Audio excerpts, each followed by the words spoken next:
What's going on, everybody? Well, I got a little different video for you today.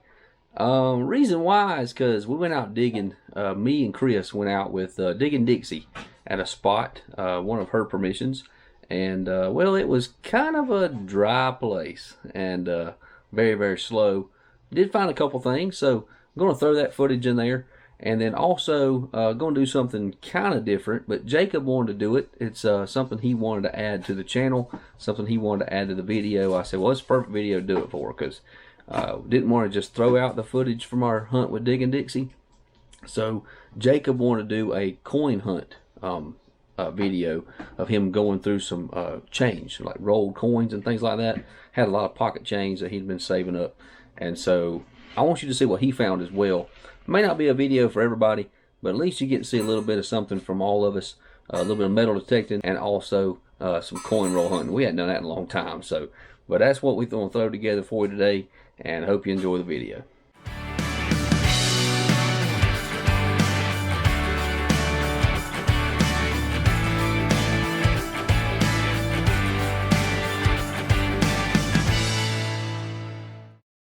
Hey, we out here digging again. Yeah, we are out here digging, but we got Diggin Dixie out here with us again, and this is one of her permissions, so we come down here and help bottom feed off of this one. So well, let's go find something good today. All right, so I got myself a coin here. Had to reset the time on my. It is a wheatie. Really? Yeah. So it is a wheat. Chris says it's a wheat penny. Man, look at there, it is. Got the old wheat penny there. Hey, I got a wheat cent. Wheat cent. She loves wheat pennies. It was shallow too. It wasn't maybe 2 inches. I'll probably passed over a bunch thinking they're aluminum cans. What'd it come up at? 43. Mine's been 44, 45. I can't tell you. I can't get it cleaned off. 50 something. Way to go! I think it's a 57. Heck yeah. All right. Is that the first coin? That's the first one. Well, I did. There was a surface penny. Yeah. And it was just under the leaves. Just a modern whatever. Oh, okay. But I got this one. Boom. So nice. it dates the house. I mean, it dates the building, because I mean, yeah, that's true. 47 it wasn't here, but 50. What did I say? 55 it was. I think so. And this is a 57. Been kind of slow this morning, but Dixie just found a lock. Don't look like it's a real old one, but nonetheless, it is a lock. All right, guys, Jacob here with Southern Relics. It's a rainy day, so I'm wanting to let you guys know I'm going through a bunch of my change that I've been saving up and separating them quarters, dimes, nickels, pennies, all by dates. This jar and another jar kind of like it. And I'm separating all of these into dates. And so far, I've got one 1940 wheat penny, and then right to the 50s. But I've got all of that I'm getting ready to go through. So stay tuned. We'll see what we got. All right, everybody. So I just finished going through all the coins. First, I found a token. It's just a landmark token. Probably not worth anything, but I thought it was cool. And then I've got a $5 peso. And I like to keep these right here. These are the bicentennial quarters. I just think the bicentennial quarters are neat. So I've also got a 1972 $50, which, you know, it was just cool to find in my pocket change. I've got these, which are, I believe they're Chinese.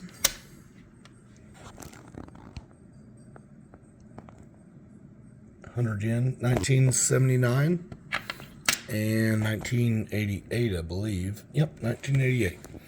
So, like I said, I like to keep the 65s just because they may or may not contain silver. Some of them contain a little bit of silver that wasn't supposed to be there. So if you weigh them, you'll be able to tell a difference. Here's some quarters that I kept. These are newer quarters. I just haven't seen them before, so I decided to keep them. No big deal. Probably not worth anything, but I just thought they were neat. So in my dimes, I found a 65 that I wanted to keep just away. Found a silver dime, which was a 1952 silver dime. Here's some dimes that were off-struck. So those are error coins. You see where it's thicker on this side, and there's no read on this side. So that's an off-struck coin, and I've got several of them. Here we go with a Canadian dime.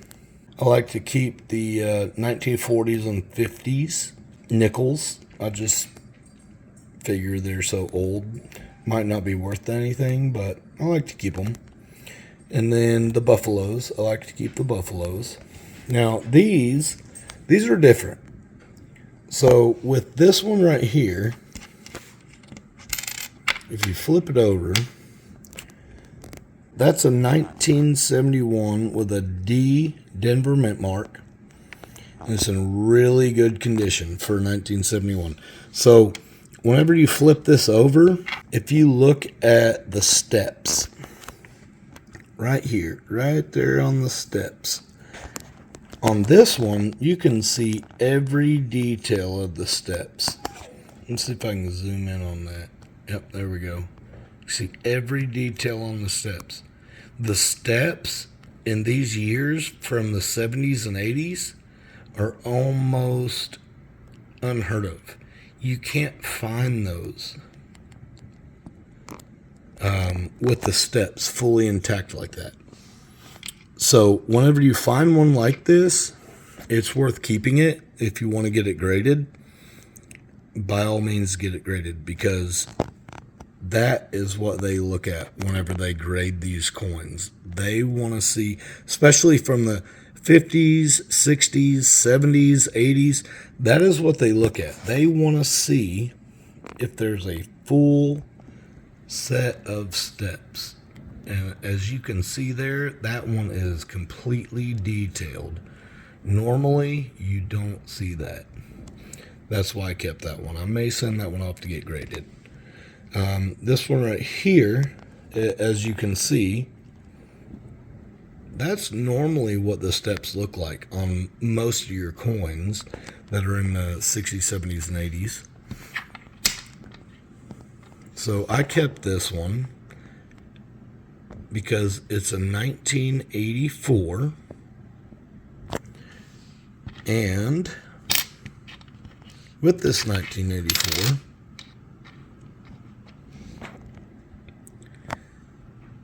the steps on it, they're not full such as this one. However, they're blocked. So it's got a good block to it. And this was like a deep cut.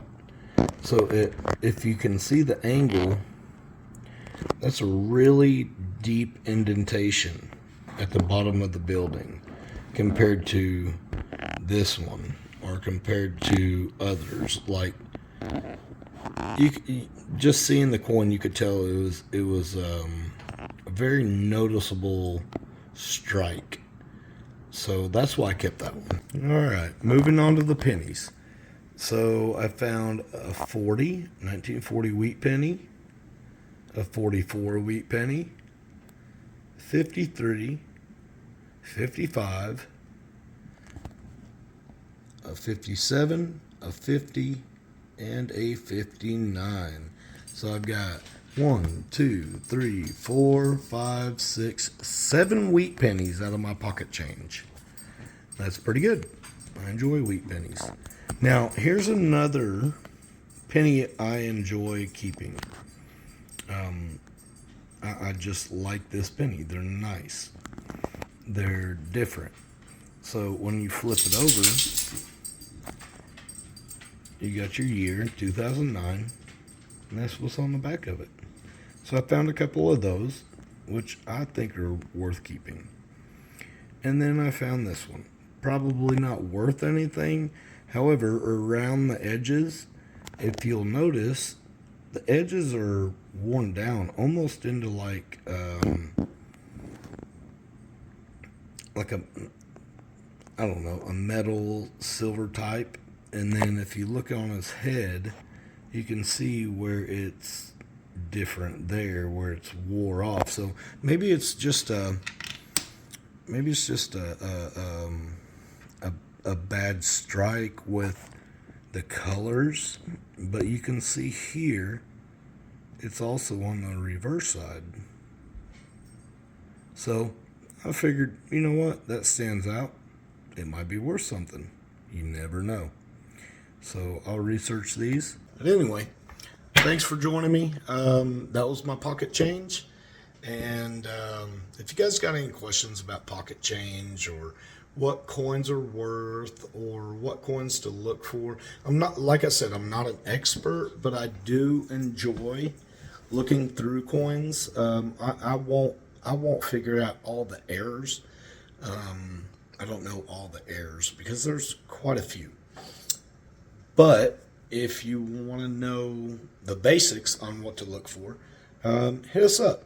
Me, Steven, Chris, we all know kind of what to look for. Like I said, we're not experts, but we'll do our best to help you out. Anyway, thank you guys for tuning in. Thank you guys for supporting Southern Relics. We couldn't do this stuff without you guys. And if there's anything you guys would like to see us do, just let us know. And we'll do what we can for you guys. We love you guys. God bless. Treat, like Steven says all the time, treat others the way you want to be treated. God bless you guys. All right. Y'all take care.